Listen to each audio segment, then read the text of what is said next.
souls. I'm really excited to be doing today's video. We are going to be doing the hashtag 7 decks for deadly sins, and this is made by Sylvain's Deadly Sins on YouTube. I will link his channel down below.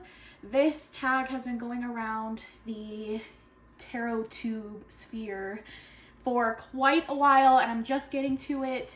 I was in the middle of moving and my decks were packed and all of that, so I'm really excited to finally be doing a lot of these tarot tags. So stay tuned. I had filmed the only 10 decks yesterday, and I'll be doing a lot more of these tags, and I'm really excited. All right, so we're just gonna get started. So the first sin is pride, and it's a deck you purchased to use for flexing. So I have kind of a different answer to this than I feel like most people have. So I purchased this one, the Golden Art Nouveau, specifically to flex, I guess, that I could read tarot. Like, I really wanted to be able to, when I was still learning tarot, I mean, I'm still learning. I'm not where I want to be yet, but at the very beginning of me learning, I bought this one because I wanted a Rider-Waite deck that I connected to, and at the time I hadn't found a traditional imagery deck that I had connected to yet. And so when I bought this, what I had in mind was kind of flexing to people that don't read tarot, right? That I can read tarot. So this isn't like a flex to the tarot community of like a super expensive deck, right? This is mass market. It's like $25, I think. This was more of a flex that I could read tarot with like a traditional type deck, right?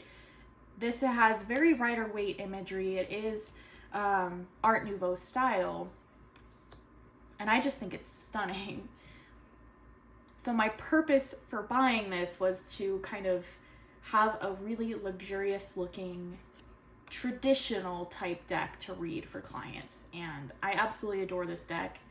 I have since fell in love with traditional Rider-Waite decks, but there's something about this. It's such a clear reader for me, and it just feels so luxurious and beautiful with that gold foil detail. So yes, I definitely purchased this for flexing-ish purpose, but it was more of like feeling full of pride, feeling like I could read with such a beautiful traditional deck. Okay, so next up we have Greed, a deck you don't share with anyone / only use for yourself. And it's funny because actually in the video that I did yesterday for the hashtag only 10 decks, I actually figured out that this is a deck that I only want to use for myself. This is the Mists of Avalon Oracle by Rose and Sarah, illustrated by Nadia Turner. And I've only ever used this for myself. I think that the artwork is stunning, and I want to only use this for myself. I want this to be a dedicated deck only for me, which I don't have many of those, if any, besides this one, because I do love to share my decks with other people as far as like readings. Obviously, if somebody wanted to look at this deck, you know, I wouldn't care, but I want to do some kind of like a ritual or a dedication to kind of cleanse this deck to only be for me. It already reads beautifully when I have a question. It's just so accurate and so beautiful and magical, and I talked about in my other tag how it feels like powerful when you bring it out. It just feels like pure magic. So yeah, this is going to be a deck that I only use for myself, and I absolutely adore it. Okay, number 3, we have Wrath, and it's a deck that you're angry with. That would be the Wildwood Tarot, and don't come for me. I have a few reasons why this deck makes me angry. First of all, it had a 2-part tray, which I just took out because I absolutely hate that, so that makes me angry. Okay, so this deck makes me angry because it's just absolutely gorgeous, and it's something I'm gonna have to learn with, and that makes me a little angry. I sound really stupid saying that, but I had to choose one for this category, and if I had to choose one that makes me mad, it's this one. And it's not like I don't hate this deck. I absolutely adore it. That's the thing. I love the artwork. but it doesn't follow Rider-Waite like at all. And that's how I've learned, that's what I'm learning, and it just would take a lot of time to spend with this deck. And I guess I just want to read with it out of the box, which I guess you could, you know, pull a daily card, read from the guidebook, but I just don't have the mental capacity to do that right now. That's not something that I want to make time for. And this deck deserves that. This deck deserves spending time with it. I don't know. It might be something I trim and just like read it traditionally if I can't connect with the meanings. Like there's some that are just way off the mark for me. So we have 3 of Vessels, which is 3 of Cups, joy. I do resonate with that. 4 of Bows, a celebration. But then there's like 5 of, I don't know, it's either like the 5 of Swords or the 5 of Cups, which is ecstasy, which is not how I read it, which is fine, you know, but I'll just have to take my time with this deck. And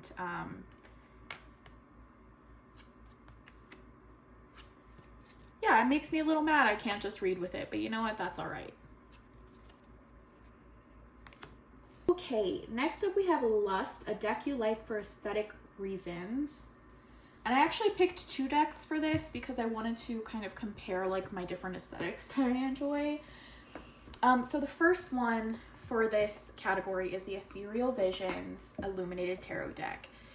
This is one that I didn't really want to pick up for the longest time because I feel like so many people have it, right? But oh my gosh. When I opened this, my jaw dropped. It's gorgeous. It's so pretty in person. It's different. Like you see it online, but it just in person, it's just stunning. I don't know how else to say it. And I'm a pink and purple gal. I love pinks and purples and pastels. As much as I like witchy aesthetics, dark jewel tones, you know what I mean? Like my room we're in right now is a dark, dark green. This just, oh, I have this like fluffy pink and purple side of myself. My favorite color is still pink. It always has been. And I just, oh, it's so feminine and beautiful. And I really get like Valentine's vibes from it, which is perfect for February. But I don't know. I love it aesthetically, but sometimes it's hard for me to connect to it, which I hate. I wish it was just like an instant soul connection, but it's not. It's a very aesthetic relationship, I feel like. And to be fair, I haven't worked with it in depth yet, so maybe that relationship will change. But yeah, I really do like this for aesthetic purposes first. So yes. And the other one I chose for Lust is the Revival Art Tarot. This is, oh my gosh, aesthetically everything to me. Those are the backs. I just love the way that the cards looking like old paintings is just, oh my gosh. It reminds me of the movie Ever After. It reminds me of Outlander. It just has this like romantic feel and aesthetically is so beautiful to me. It can be a little bit hard to read with again, but I feel like they did choose pretty good paintings for the meanings. I love that 2 of Swords. It's gorgeous. I love the Death card. So yeah, even if this was going to be hard to read with, like really hard or impossible to read with, I bought it for aesthetic purposes because it's like having 78 paintings just at your disposal. But luckily I can read with it. It is usable. So yes, absolutely love this deck. Okay, so we have Envy, a deck you wanted because other people have it. and that is the Pagan Otherworlds. This is just a deck that you see almost anybody in the tarot community have, and I rebelled against it for so long. I was like, you know what? I don't want a pip deck. I don't like pip decks. Those are the backs. But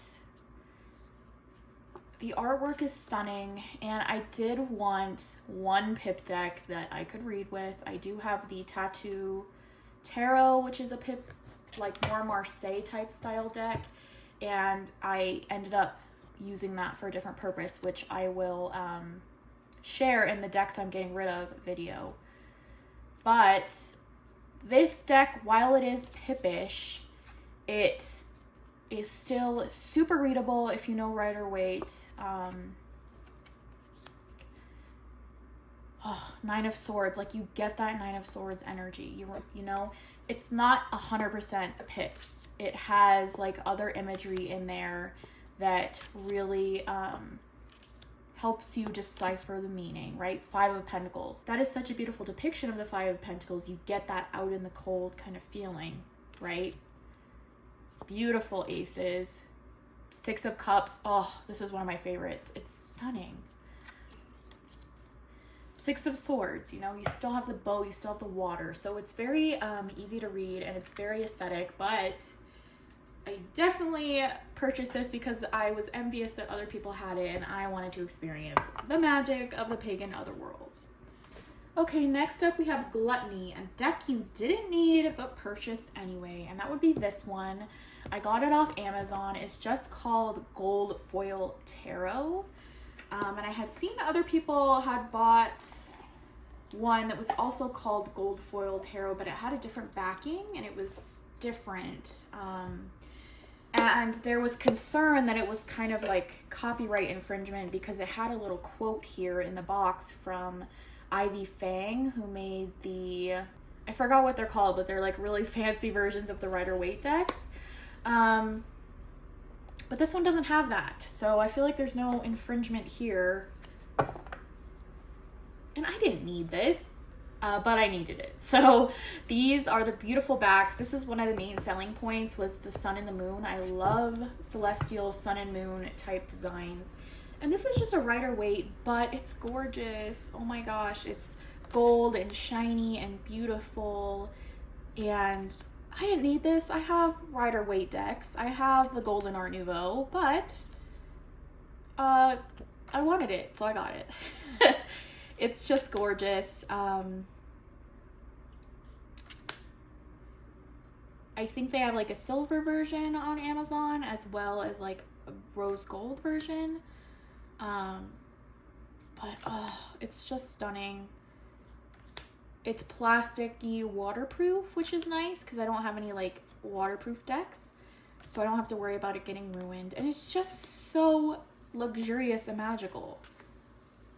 Like if you want to feel like super high end when you're doing a reading, you know, it's gorgeous. So yeah, absolutely love this deck. Again, it's just called Gold Foil Tarot. If you search like Gold Foil Tarot PVC waterproof, you should be able to find it pretty easily on there. All right, last but not least, we have Sloth, a deck you use when you feel lazy. And I could have chosen any Rider-Waite deck for this, but I just happened to choose the Radiant Wise Spirit Tarot. I could have honestly picked like any Oracle deck that has just like a phrase on it if I'm feeling like super lazy, you know, like any Oracle deck that just says like you're on the right path or whatever, you know, is very useful when you're just feeling like tired or you just want a quick message. But as far as tarot goes, any Rider-Waite deck will do. I love the coloring on this one. It's the Radiant Wise Spirit Tarot again.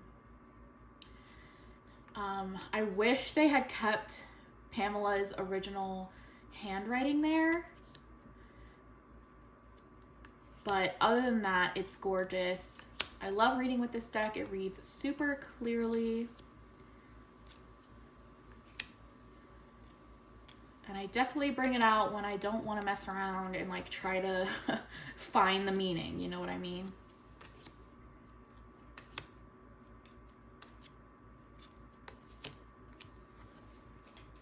All right, everybody, that was my 7 decks for Deadly Sins. I hope you enjoyed. Please comment down below if you did this tag. I would love to watch it. I've been watching all of the wonderful tags that have been going around YouTube, and they are so entertaining to watch. But with that being said, I hope you guys have a wonderful, magical week ahead of you, and I'll see you in the next one. Bye.